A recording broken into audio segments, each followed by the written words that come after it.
Assalamualaikum warahmatullahi wabarakatuh. Alhamdulillah wa syukurillah. La hawla wa la quwata illa billah. Ashhadu an la ilaha illallah wahdahu la syarikalah. Wa ashhadu anna muhammadan abduhu wa rasuluh. Shadiqul anbiya'i wal mursalin. Hadirin pemirsa yang dirahmati oleh Allah Subhanahu wa taala. Syukur alhamdulillah kita panjatkan kehadirat Allah Subhanahu wa taala. Kita berjumpa lagi dalam majelis ilmu. Mudah-mudahan apa yang kita bicarakan hari ini memberikan sebuah pencerahan bagi diri saya dan kita bersama. Hadirin yang dirahmati oleh Allah Subhanahu wa taala, suatu ketika datang seorang alumni SMK di Kota Malang.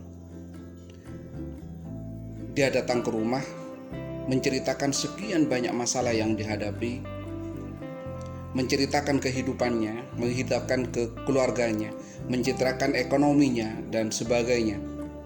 Kemudian saya berusaha memberikan nasihat sebisa mungkin kepada dirinya. Akan tetapi di akhir nasihat itu, sebelum dia pulang, tiba-tiba dia minta sesuatu kepada saya. Tolong beri saya jimat keberuntungan. Sebenarnya saya tidak ingin memberikan apapun.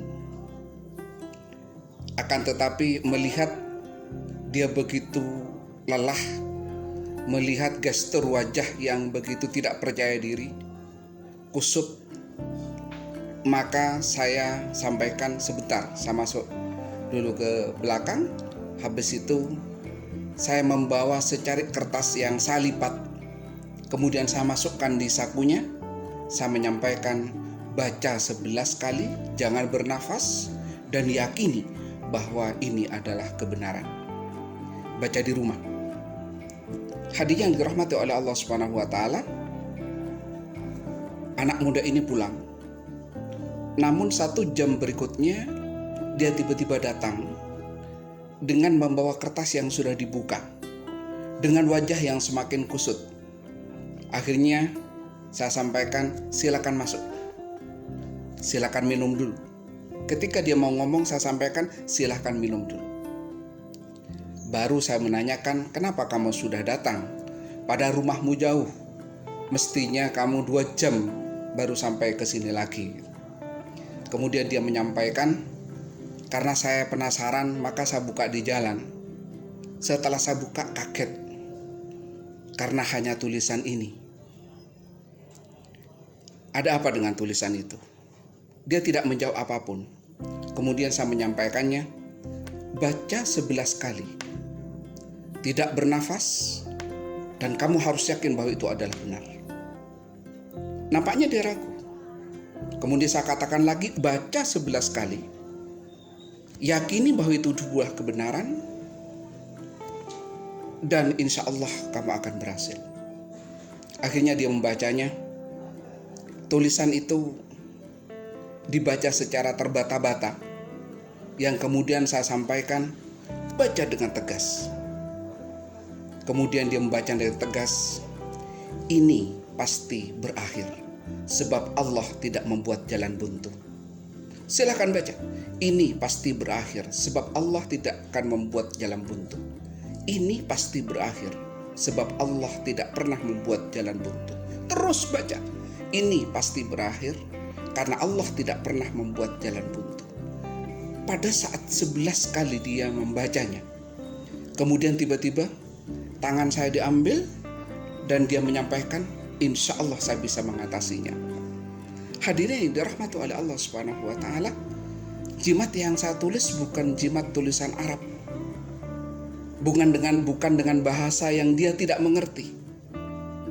Akan tetapi yang saya tulis hanya, ini pasti berakhir, sebab Allah tidak akan pernah membuat jalan buntu. Karena membaca 1 kali, 2 kali, 3 kali, 4 kali, 5 kali, 6 kali dia yakin bahwa Allah Subhanahu wa taala tidak akan pernah memberikan jalan buntu. Maka dia tiba-tiba yakin, Dengan keyakinan yang cukup tinggi dia berterima kasih kepada saya. Kemudian dia bilang, Pak, terima kasih. Kemudian dia pulang. Hadiri yang dirahmati oleh Allah Subhanahu wa taala, 1-2 minggu tidak ada kabar, 1 bulan tidak ada kabar, 2 bulan tidak ada kabar. Tapi suatu ketika saya berjalan dengan istri saya di sebuah mall di Kota Malang, ketemu dengan anak dan istrinya. Ketemu dengan dia bersama anak dan istrinya. Wajahnya begitu ceria. Kemudian anak ini salim kepada saya dan istri saya, yang ternyata anak ini juga pernah menjadi murid dari istri saya.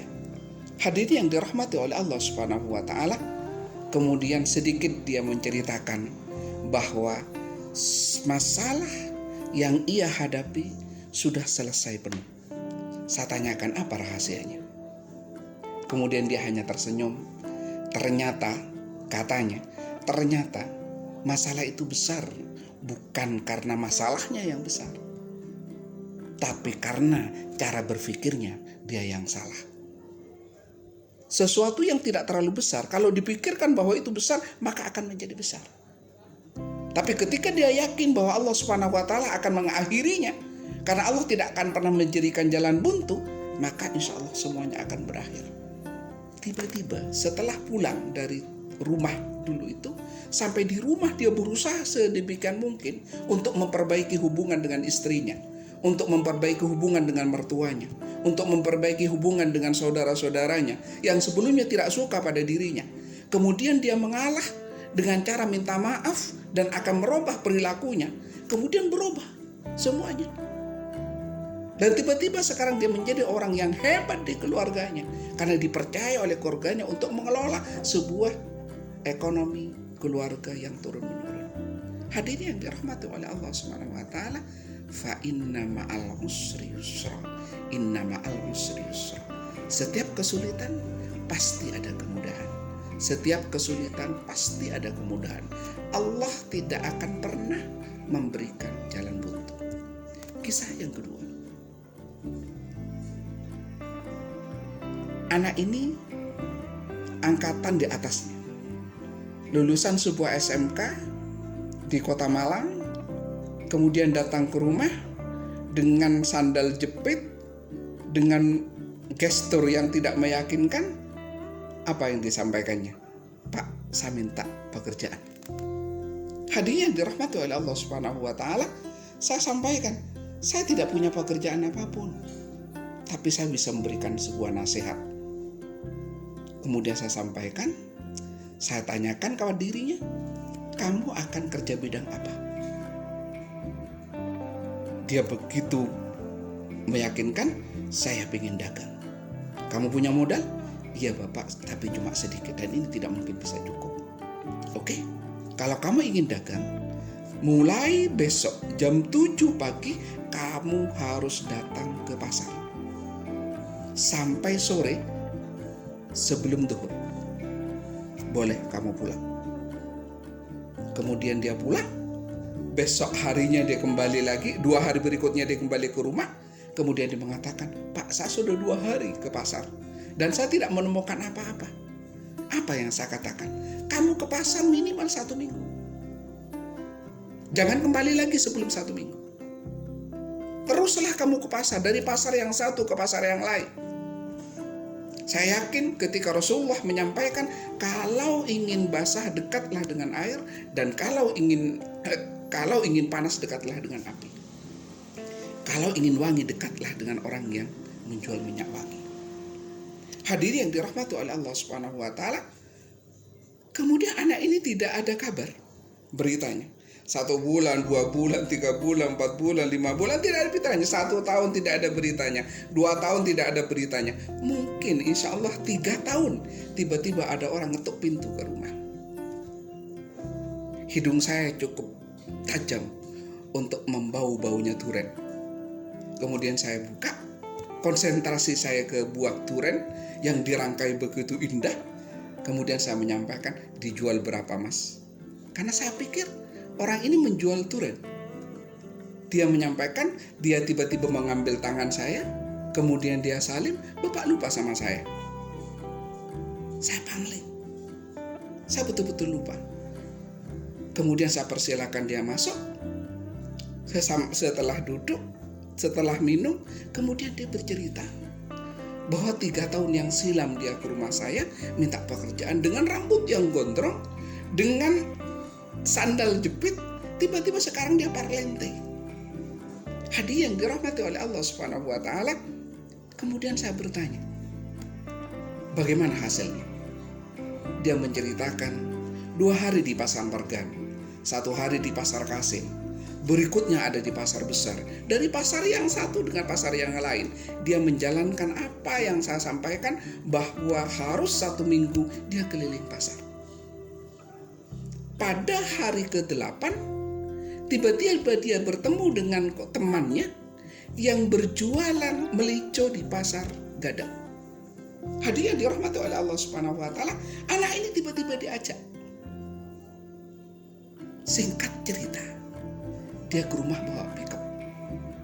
Saya tanyakan kepada dirinya, itu pickup siapa? Itu pickup saya, Pak, kredit. Hadirin yang dirahmati oleh Allah Subhanahu wa taala. Benar ketika Allah menyampaikan, "Wa ma min dabbatin illa 'alallahi rizquha." Allah tidak akan membiarkan orang dabbah itu, binatang atau manusia yang bergerak, yang berusaha, illa 'alallahi rizquha, kecuali Allah menyertakan rezekinya. Saya ulangi, wa ma min dabbatin illa 'alallahi rizquha. Allah tidak akan pernah membiarkan binatang melata, manusia yang bergerak, manusia yang berusaha, manusia yang punya cita-cita untuk mendapatkan sesuatu, kecuali Allah sudah menyertakan rezekinya. Anak muda, generasi muda Islam yang dirahmati oleh Allah Subhanahu wa taala, kalau ingin sesuatu, dekati sesuatu. Kalau Anda ingin kuliah, datanglah ke kampus. Kalau Anda ingin bertani, datanglah ke sawah. Kalau Anda ingin berdagang, datanglah ke pasar. Di situ nanti Allah akan mencarikan jalan, karena kaki kalian itu dihitung oleh malaikat seberapa besar usaha Anda. La yughayyiru ma biqaumin hatta yughayyiru ma bi anfusihim. Allah tidak akan pernah merubah sebuah nasib seseorang sampai orang itu mau berusaha sendiri. Ingat filosofi dabbahnya Allah. Wa ma min dabbatin illa 'alallahi rizquha itu bukan orang yang diam, tapi melata itu bergerak. Kalau tidak bergerak maka tidak dikasih. Cukup dengan niat. Datang. Seperti kasus faktual yang saya ceritakan tadi, dia tidak punya gambaran untuk datang ke pasar, tetapi ketika kita diskusikan dan harus datang ke pasar, dia datang ke pasar. Mau tahu rahasianya? Yang pertama, dia punya niat untuk kerja, dan niat ini sebagai modal yang cukup tinggi. Yang kedua, Rasulullah menyampaikan, man aradad dunya fa'alaihi bil ilmi. Barang siapa yang menginginkan kebahagiaan dunia, maka raihlah dengan ilmu. Maka dengan datang ke pasar, dia akan terbuka wawasannya. Dia harus kerja dan harus melakukan pekerjaan bidang apa. Dia melihat orang bakul bakso, dia melihat orang bakul tempe, dia melihat orang jualan minyak, dia melihat orang yang jualan melico dan sebagainya. Dia melihat orang yang jualan di toko dan sebagainya. Tanpa disadari, otak kita mengkoreksi, otak kita mengidentifikasi apa yang pantas dan apa yang tepat untuk kita.